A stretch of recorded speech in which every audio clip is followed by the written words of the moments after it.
শিলচর থেকে সম্প্রচারিত আজকের সকালের গুরুত্বপূর্ণ বিশেষ বিশেষ খবরগুলি হলো: এবারে সাধারণতন্ত্র দিবসের প্যারেডে নারী শক্তির প্রকৃত দক্ষতা প্রতিফলিত হয়েছে বলে প্রধানমন্ত্রী নরেন্দ্র মোদীর মন্তব্য। আজ বেলা 11টায় আকাশবাণীর মাধ্যমে প্রধানমন্ত্রীর মন কি বাত অনুষ্ঠান।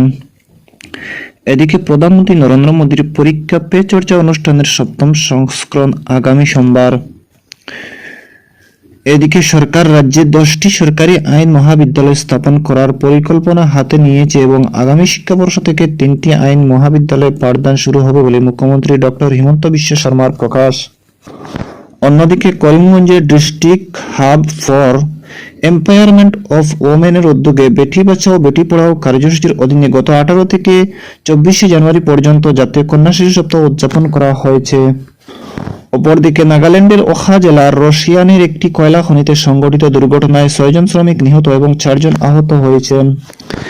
এদিকে উত্তর পূর্ব ভারত এমারতে শরিয়া ও নদওয়াত তামিরের বার্ষিক সম্মেলন এবং আল জামিয়াতুল আরবিয়াতুল ইসলামিয়ার 72তম বার্ষিক অনুষ্ঠান ও খতমে বুখারী শরীফ আজ সকাল 10টায় বদরপুর আল জামিয়া প্রাঙ্গণে অনুষ্ঠিত হবে। এতে প্রধান অতিথি হিসেবে উপস্থিত থাকবেন সর্বভারতীয় মুসলিম পার্সোনাল ল বোর্ডের সাধারণ সম্পাদক মৌলানা ফজলুর রহমান মুজিদ্দিন।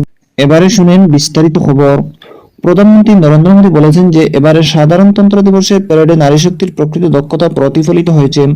কাল নতুন দিল্লির কারিয়াপ্পা প্যারেড গ্রাউন্ডে এনসিসি ক্যাডেটদের সঙ্গে প্রধানমন্ত্রী বার্ষিক সমাবেশ সম্বোধন করে শ্রী মোদী এই মন্তব্য করেন।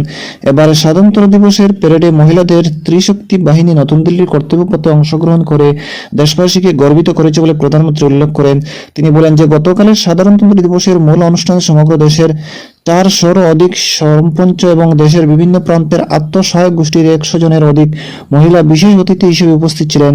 কেন্দ্রীয় প্রতিরক্ষা মন্ত্রী রাজনাথ সিং ও আজকের এই অনুষ্ঠানে উপস্থিত ছিলেন। বিভিন্ন রাজ্যের কলা সংস্কৃতির সমন্বয়ে অমৃত কাল কি এনসিসি শীর্ষক সঙ্গীতের মাধ্যমে কালকের অনুষ্ঠান সমাপ্ত হয়েছে। উল্লেখ্য যে দেশের বিভিন্ন রাজ্য ছাড়াও 24টি বিদেশি রাষ্ট্রের 2200-এর অধিক এনসিসি ক্যাডেট এবং যুবক যুবতীরা এই অনুষ্ঠানে অংশগ্রহণ করেছিল।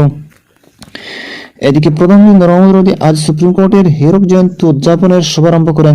তিনি একই সঙ্গে সুপ্রিম কোর্টের ডিজিটাল প্রতিবেদন নতুন ওয়েবসাইট ডিজিটাল আদালত সহ বেশ কয়েকটি নাগরিক কেন্দ্রিক পরিষেবার উদ্বোধন করেন। আজ অনুষ্ঠানের মধ্য দিয়ে ডিজিটাল প্রতিবেদন সুপ্রিম কোর্টের রায়গুলি বিনামূল্যে এবং বৈদ্যুতিক পদ্ধতিতে নাগরিকদের লাভ করার বিষয়টি নিশ্চিত করা হয়। এর অধীনে 1950 সাল থেকে 34,308টি মামলাকে অন্তর্ভুক্ত করে সুপ্রিম কোর্টের প্রতিবেদন সব রায় 519টি পর্বের ডিজিটাল ফরম্যাটে পাওয়া যাবে। এদিকে প্রধানমন্ত্রী নরেন্দ্র মোদী আজ বেলা 11টায় আকাশবাণীর মাধ্যমে প্রচারিত মন কি বাত অনুষ্ঠান দেশবাসীকে সম্বোধন করবেন। এটি হবে মন কি বাত অনুষ্ঠানের 109তম পর্ব। আকাশবাণী, দূরদর্শন এবং নিউজ এনআই এর মোবাইল অ্যাপের মাধ্যমে শ্রোতারা এই অনুষ্ঠানে শুনতে পাবেন। এদিকে কেন্দ্রীয় সরকারের প্রধান জনকল্যাণমুখী প্রকল্প সম্পর্কে জনসাধারণকে সচেতন করে তোলার উদ্দেশ্যে মিজোরামে বিকশিত ভারত সংকল্প যাত্রা অব্যাহত রয়েছে। ইতিমধ্যেই এই যাত্রা ভারত মিয়ানমার সীমান্ত অঞ্চল সহ মিজোরামের অধিকাংশ অঞ্চল সফর করেছে। সংকল্প যাত্রায় এ পর্যন্ত 56,000-এর অধিক লোক অংশগ্রহণ করেছে এবং এই অভিযানের সময় 29,000-এর অধিক লোকের বিনামূল্যে স্বাস্থ্য পরীক্ষা করা হয়েছে। তথ্য, শিক্ষা এবং যোগাযোগের বার্তা বহনকারী এই বাহন ইতিমধ্যেই মিজোরামের 650-টির অধিক গ্রাম সফর করেছে। এদিকে প্রধানমন্ত্রী নরেন্দ্র মোদীর পরীক্ষা পে চর্চা অনুষ্ঠানের 7ম সংস্করণ আগামী সোমবার অনুষ্ঠিত হবে। কেন্দ্রীয় শিক্ষা মন্ত্রণালয় জানিয়েছে যে নতুন দিল্লির ভারত মণ্ডপমে আয়োজিত এই মত বিনিময় অনুষ্ঠানের মধ্যে দিয়ে 4,000-এর অধিক অংশগ্রহণকারী প্রধানমন্ত্রীর সঙ্গে যুক্ত হবেন। পরীক্ষা পে চর্চা অনুষ্ঠানে সমগ্র দেশের ছাত্রছাত্রী, অভিভাবক এবং শিক্ষক শিক্ষিকারা প্রধানমন্ত্রীর সঙ্গে পরীক্ষার মানসিক চাপ এবং বিদ্যালয় শিক্ষা সমাপ্ত হওয়ার পরবর্তী জীবনের উদ্বিগ্নতার বিষয় নিয়ে আলোচনা করা হবে। যুব প্রজন্মের জন্য দুশ্চিন্তামুক্ত পরিবেশ গড়ে তোলার জন্য প্রধানমন্ত্রীর নেতৃত্বে অব্যাহত থাকা এক্সাম ওয়ারিয়র্স বিপ্লবের অংশ হিসেবে পরীক্ষা পে চর্চা অনুষ্ঠানের আয়োজন করা হয়। এদিকে কংগ্রেস দলের প্রবীণ নেতা প্রেম চাঁদ মিশ্র বলেছেন যে জেডিইউ দলের নিজের স্থিতি স্পষ্ট করা উচিত, কারণ মহামিত্র জোটে এই ধরনের অনিশ্চয়তা রাজনৈতিক পরিস্থিতিকে আরো স্পষ্ট করে তুলবে। তিনি বলেন যে কংগ্রেস বর্তমান রাজনৈতিক পরিস্থিতির প্রতি সূক্ষ্ম দৃষ্টি রেখে চলবে। এদিকে মুখ্যমন্ত্রী ডক্টর হিমন্ত বিশ্ব শর্মা বলেছেন যে সরকার রাজ্যে 10টি সরকারি আইন মহাবিদ্যালয় স্থাপন করার পরিকল্পনা হাতে নিয়েছে এবং আগামী শিক্ষাবর্ষ থেকে 3টি আইন মহাবিদ্যালয়ে পাঠদান শুরু হবে। মুখ্যমন্ত্রী কাল রাজ্য সরকারের উদ্যোগে নবনির্মিত তেজপুর সরকারি আইন মহাবিদ্যালয়ে আনুষ্ঠানিক উদ্বোধন করা সহ জেলার নবগঠিত নদুয়া বিধানসভা কেন্দ্রে উপস্থিত হয়ে বেশ কয়েকটি উন্নয়নমূলক প্রকল্পের উদ্বোধন করে একথা বলেন। তেজপুরের চকিঘাটে 15,13,00,000 টাকা ব্যয়ে এই মহাবিদ্যালয়টি নির্মাণ করা হয়েছে। এ উপলক্ষে আয়োজিত অনুষ্ঠানে অংশ নিয়ে মুখ্যমন্ত্রী বলেন যে রাজ্যে 13টি নতুন চিকিৎসা মহাবিদ্যালয়ের নির্মাণ কাজ চলেছে।